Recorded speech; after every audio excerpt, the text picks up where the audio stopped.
Witam Was, kochani, serdecznie w kolejnym filmie na moim kanale. Z tej strony Marta, kanał Million Lashes Perfume. I dzisiaj będą znowu nowości, ale inne, bo wyjątkowo w tym roku wcześniej były targi Essence i o nich chciałam dzisiaj z Wami pogadać. To są takie ważne targi w perfumiarstwie, ale więcej dowiecie się za chwilę. Zapraszam.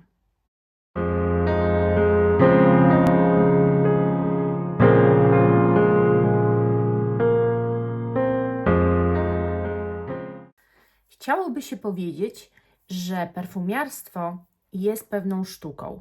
Niepewną, jest sztuką. I tu też, jak w każdej sztuce, panują pewne trendy. I nieważne, czy jest to moda, która też jest swoistą sztuką, czy jest to malarstwo, gdzie też występują trendy na jakiegoś autora, na jakąś wybraną technikę malarską. Wszędzie panują trendy. Tu też panują trendy. Te targi wyjątkowo w tym roku są wcześniej. Ja w ogóle w tamtym roku robiłam taki film na temat tych targów i jakoś planowałam w tym roku wyjechać, ale moje plany się zmieniły. No wiadomo, postanowiłam wziąć ślub i żeby to wszystko zorganizować, nie było czasu na to, żeby wyjeżdżać. W każdym razie marzą mi się te targi. Słuchajcie, te targi to jest coś niesamowitego dla perfumoholików. Po pierwsze, to nie jest tak, że tam może dostać się każdy, jest jednak grupa ludzi organizująca te targi, która odpowiada za dobór.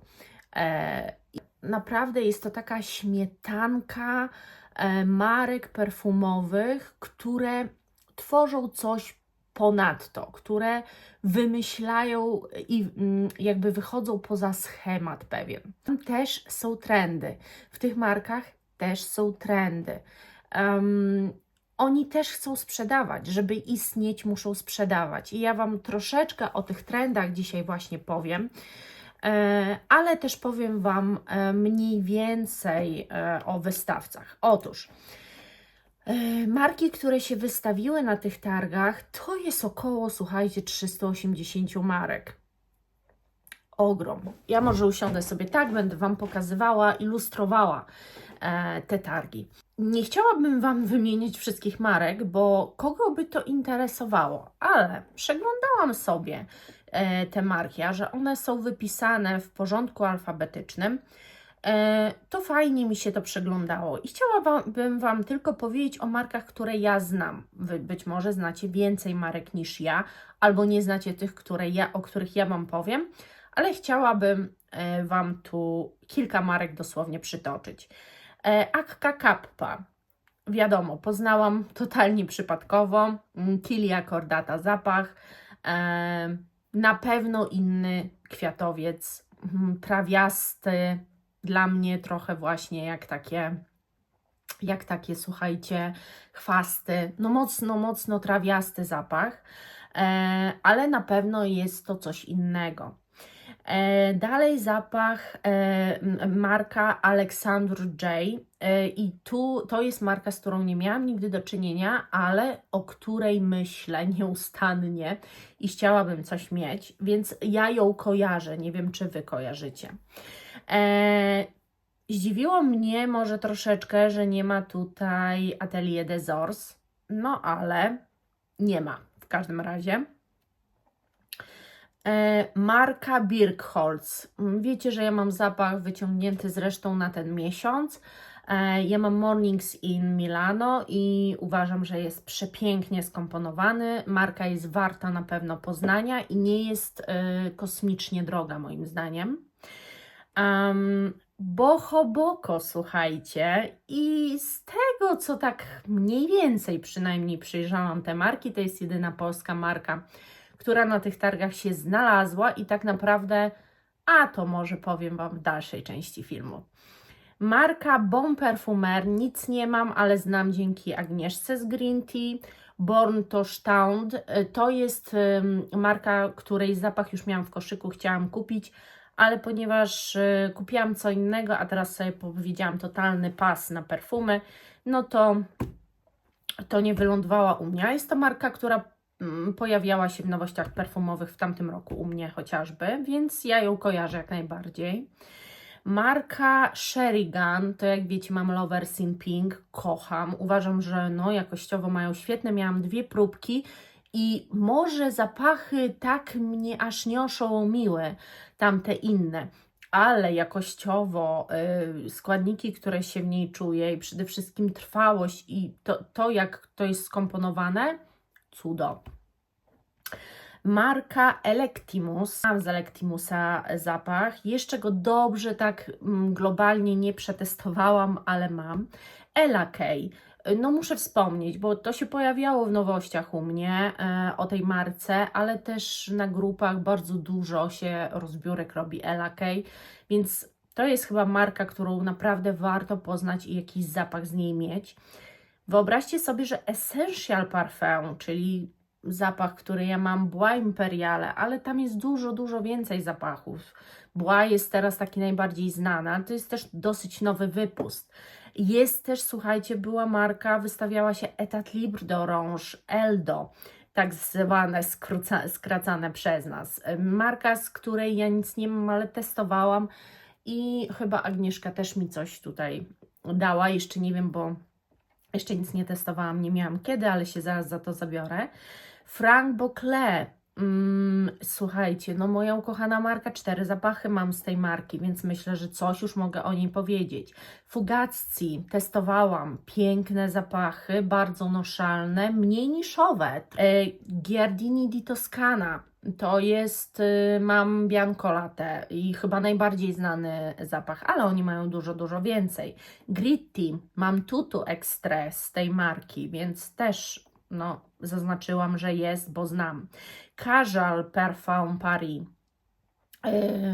Słuchajcie, to jest marka, której ja nie mam, ale ja o niej dużo słyszałam i nieraz słyszę, że ktoś marzy o jakimś zapachu z tej marki, dlatego wspominam o niej, ale też marka Kinetic Parfum Barcelona. Kinetic mam zapach Nel, marzę jeszcze o aurze i już prawie byłam tuż, żeby kupić, ale wiecie, coś zawsze jest ważniejszego, nie? Laboratorio Olfactivo.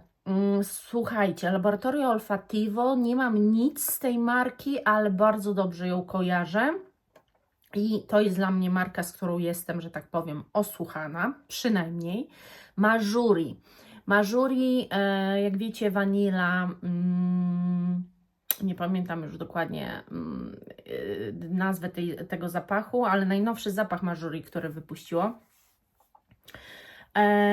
Dzięki Agnieszce. Agnieszka próbkę mi tego zapachu przysłała i ten zapach z mojej listy został usunięty, dlatego że to jest piękna wanilia, ale ja nie do końca chyba przepadam aż za taką bardziej może nawet dymną wanilią, bo ona nie do końca jest pudrowa, bardziej jest dymna, troszeczkę jak Toma Forda Vanilla Sex, który też nie przypadł mi do gustu za mocno, więc po prostu to nie jest zapach, za którym oszalałam i stwierdziłam, że Boże, to jest to, więc wypadł z mojej wishlisty przez to.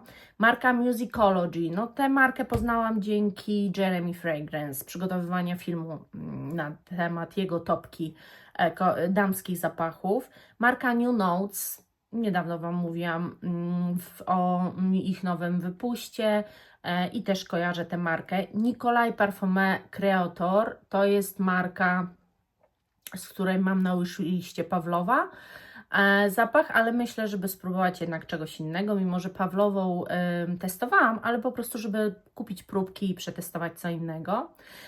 Jest też marka Profumi di Polignano i to jest marka, z której mam zapach, Crema Limone.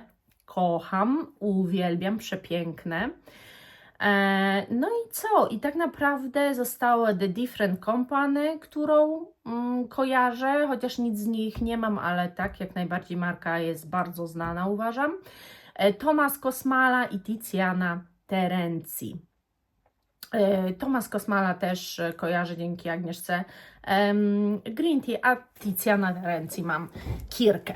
To są takie targi tak naprawdę, które dają Wam ogromną możliwość, bo to nie są tylko takie, wiecie, punkciki, do których zajdziecie, może coś powąchacie i wyjdziecie z targów, może bogaci o jakiś zapach, który Wam się spodobał, a może nawet nie. Tylko oprócz tego tam są warsztaty i na tych warsztatach właśnie możecie zdobyć tajemną wiedzę, tajemną jak tajemną, ale na pewno jakiś taki wstęp do tego, jak w ogóle zapach powstaje, ale przede wszystkim do poznania składników. Ja na przykład nie mam zbyt wielkiej możliwości, chociaż dla chcącego nic trudnego, ale biorąc pod uwagę, ile rzeczy mam na głowie, to jeszcze zagłębianie się, szukanie składników, kupowanie ich po to, żeby je poznać. Jeżeli nie mam zamiaru na razie tworzyć żadnego zapachu, mówię na razie, bo nie wiem, coś przyniesie życie, no to wydaje mi się troszeczkę zbędne. Ja się staram po prostu Wam opisywać jakieś zapachy, tak jak ja je odbieram, jak czuję. Jedne są bardziej sensualne, inne gourmandowe, co bardzo czuć, owocowe, świeże, dymne, pudrowe, żywiczne, drzewne, skórzane. Myślę, że to bardzo dużo mówi o zapachu. Natomiast nie staram się opowiadać Wam o składnikach i na tym kanale póki co czegoś takiego nie będzie, bo się na nich do końca nie znam i też nie taki zamysł jest tego kanału. Ale gdybym była na takich targach, myślę, że mogłabym przybliżać Wam bardziej ten świat perfumowy. Póki co przybliżam go tak, jak wszyscy, myślę, to lubimy, czyli dla zwykłych użytkowników, jakim ja też jestem, zwykłym użytkownikiem zapachu, który albo się podoba, albo się nie podoba. I teraz tak, jeżeli chodzi o trendy, które tak na pierwszy rzut oka już mnie trochę walnęły, to muszę powiedzieć, że gourmand to zdecydowanie dużo gourmand, dużo jest kwiatowości, dużo jest zapachów takich tuberozowych, o może tak, bo kwiaty a tuberoza, no tuberoza jest polaryzująca i nie każdy sobie z nią radzi, jest sporo zapachów z tuberozą, ale jest sporo zapachów też różanych, no i zapachy w miarę świeże, cytrusowe, o może tak, cytrusowe.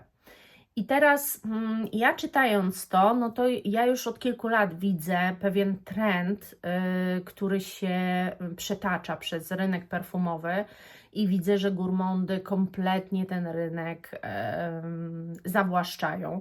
Ja już troszeczkę jestem znudzona, bo ile można, słuchajcie, ile można eksplorować gourmandów. I chciałabym tutaj też w tym filmie, bo dlaczego by nie, powiedzieć Wam, że kupiłam odlewkę Kiliana Angel Share Paradise, czyli ten najnowszy, oraz tę podstawową wersję Angel Share Kiliana. I ja je kupiłam nie z myślą o mnie. Kupiłam je z myślą o Wojtku. Kupiłam je z myślą o ślubie, o tym, że szukam dla niego takiego zapachu, który będzie krzyczał, będzie strasznie mocno projektował i będzie inny niż wszyscy użyją. I tak pomyślałam, że jednak Kiliana nikt nie użyje, przynajmniej nie z tych, co znam. Wojtkowi się strasznie spodobał ten właśnie podstawowy, ale nie spodobał ten. I teraz powiem Wam, że różnica jest ogromna, powiedziałabym. Dlatego, że Angel Share jest bardziej męski. Czuć męskość, on się czuł męsko w tym zapachu, mimo że jest to zapach gourmandowy i tę gourmandowość czuć. On strasznie mocno projektuje. Ja myślałam, że oszaleje, całe mieszkanie nim pachniało, Pumba nim pachniał, ten zapach był wszędzie, gdzie on poszedł. Ja weszłam tam nawet za, nie wiem, pół godziny i już cały czas ten zapach się unosił. Strasznie projektujący. Natomiast to jest moim zdaniem damska wersja, czyli ta nowość, która została wypuszczona, jest stricte damska. Już on się dobrze nie czuł i też on wybrzmiewa strasznie mocno malinowo, bardzo mocno malinowo. O ile tu jest rum, czy tam koniak, który czujemy, jest ta gurmondowość, jakaś taka, może nie ciastka, ale jakaś taka mleczność, jakby też może nie do końca czekoladowa, tylko jakaś taka dosłodzona, mleko skondensowane, czy jakiś tam a la karmel gdzieś tam się przebija, to tutaj bardzo mocno czuć malinę i naprawdę maliną stoi ten zapach i teraz ja rozumiem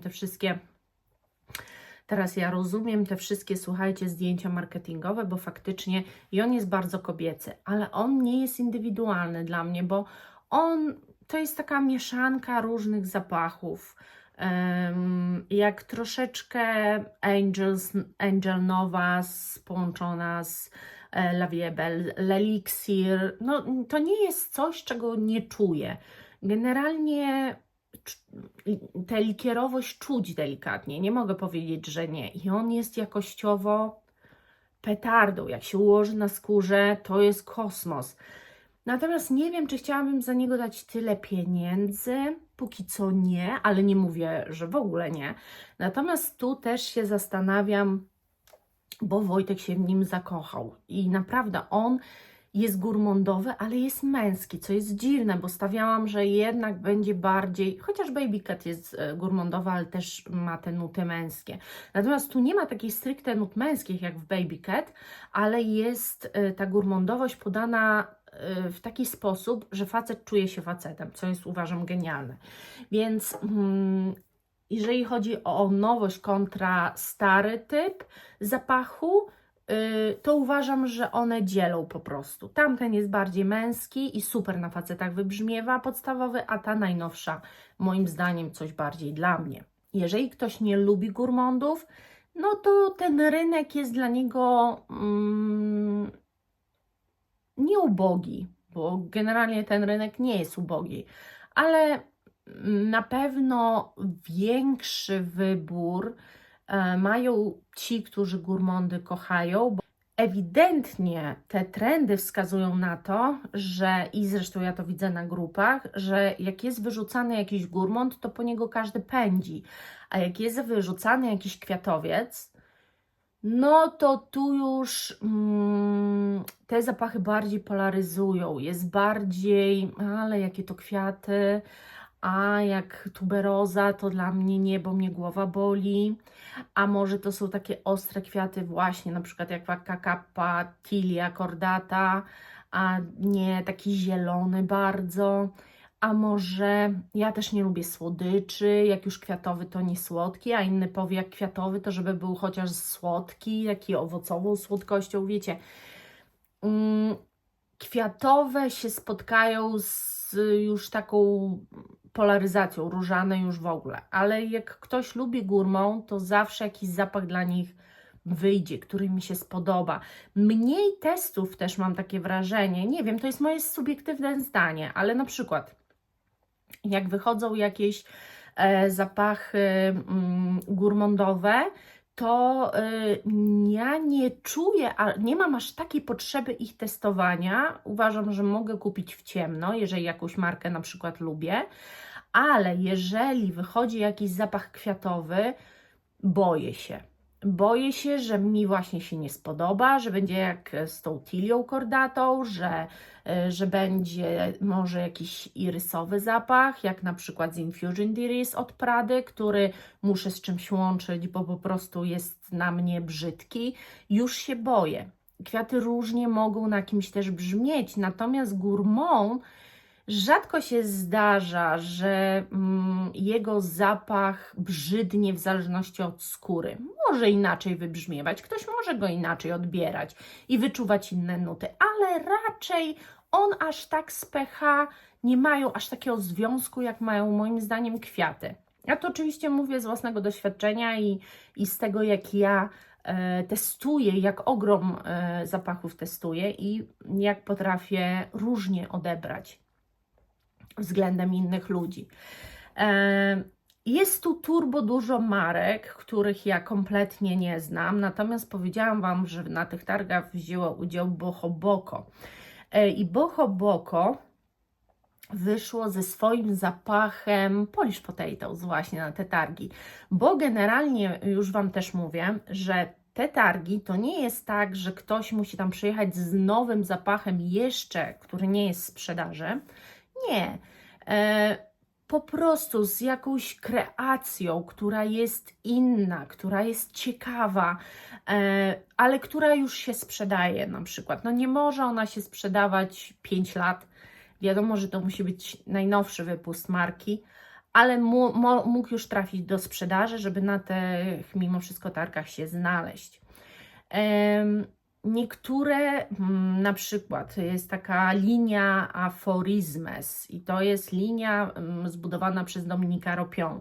Wiecie, jeżeli lubicie Dominika Ropion czy Quentina Bisha, takie no najbardziej znane nazwiska, powiedzmy, to wiadomo, że jeżeli macie dużo takich zapachów od nich, które Wam naprawdę pasują, to można walić jak w dym, tak mi się wydaje, z tym, że on zrobił linię tuberozową właśnie i z tego w ogóle z tej całej prasowej informacji, do której ja dotarłam, wynika, że tuberoza była, jest i będzie. Że jest to jeden z lepszych składników, który nie wybrzmiewa syntetycznie, sztucznie, plastikowo, a który bardzo wpływa na jakość zapachu, ale też może być w dwojaki sposób użyty. Może być użyty jako taka tuberoza słodka, ale może być też użyta jako tuberoza z łodygą i liśćmi, taka dopiero się otwierająca, która wcale słodka nie jest. I teraz może być tak, że jesteście wrażliwcami, jeżeli chodzi o tuberozę, ze względu na to, że często jest w niej ta słodkość i często zapachy z tuberozą są takie słodsze, że tak powiem. Zobaczcie sobie, bo ta linia, powiem szczerze, wizualnie powaliła mnie na kolana. Te korki, to jak to jest zrobione, prosta buteleczka, ale te korki są fenomenalne. Mam wrażenie, po prostu te wszystkie buteleczki obok siebie wyglądają przepięknie. Tych zapachów jest kilka.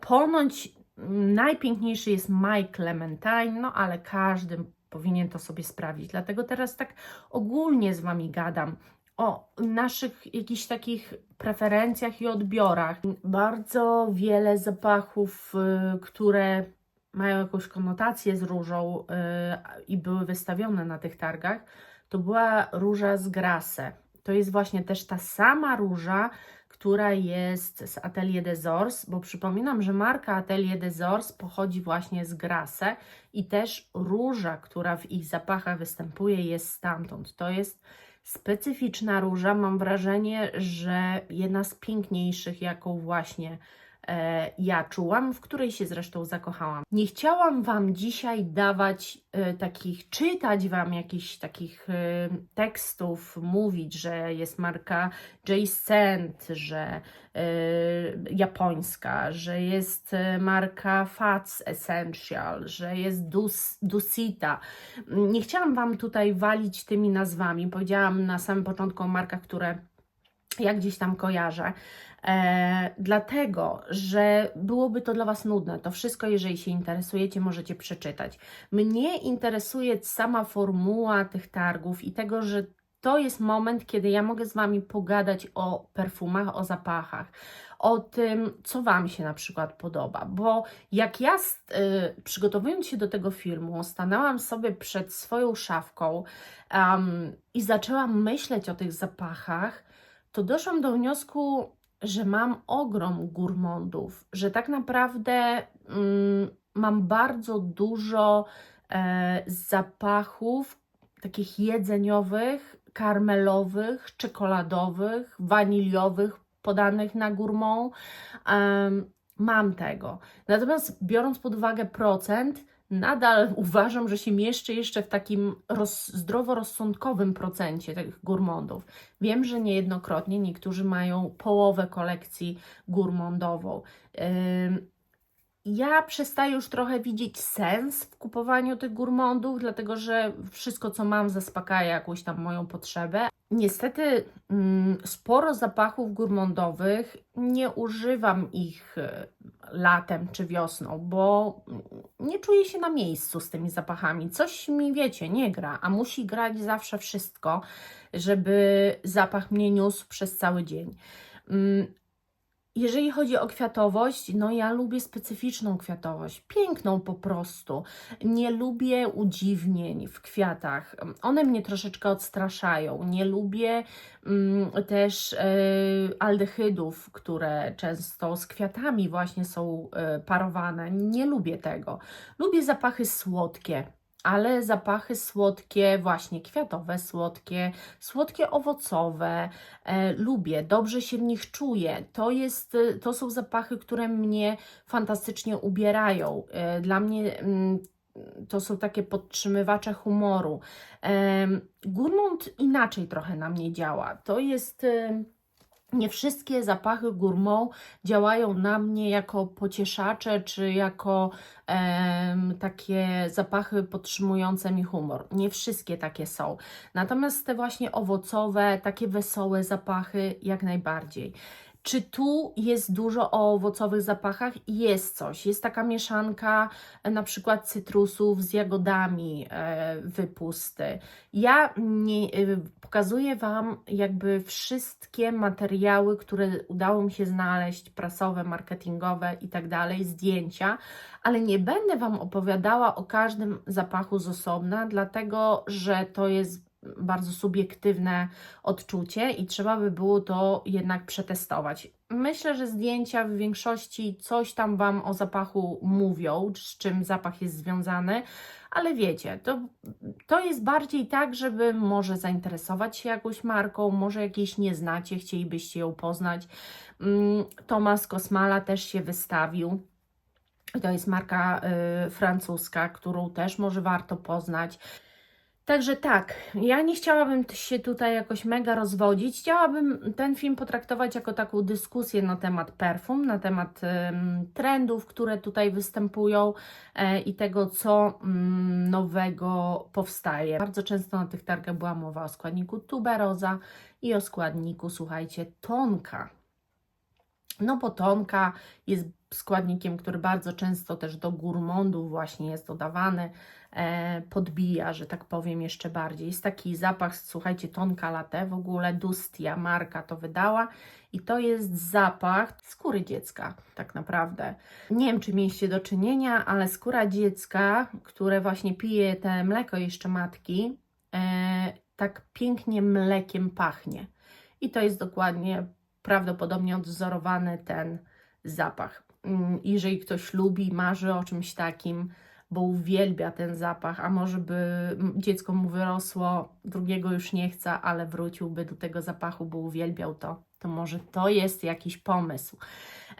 Także generalnie ja nie jestem tu po to, żeby zagłębiać Was strasznie mocno w te targi. Ja myślę, że jeżeli ktoś się interesuje, tak jak na przykład ja czuję, że już żyję tymi perfumami w pewnym stopniu, moim zdaniem ja to muszę odhaczyć wręcz. To nawet już nie jest chęć, ale już taka rzecz na liście, którą muszę odhaczyć, muszę zrobić. Muszę tam pojechać, muszę to zobaczyć, muszę poznać. I zachęcam Was do tego samego. Ja za dzisiaj serdecznie Wam dziękuję. Mam nadzieję, że film był dla Was ciekawy. Pogadaliśmy sobie o Kilianie przy okazji, o innych, o trendach. Mam nadzieję, że dyskusja będzie wrzała wręcz w komentarzach. Do tego Was serdecznie zachęcam. I buziaki kochani. Pamiętajcie, że link do mojego drugiego kanału, gdzie mierzę różne ciuchy, jest w opisie każdego filmu. Zachęcam, zerknijcie tam, zasubskrybujcie tam ten kanał, jeżeli chcecie być też na bieżąco. Co poniedziałek takie mierzymy wychodzi. Buziaczki kochani. Pa!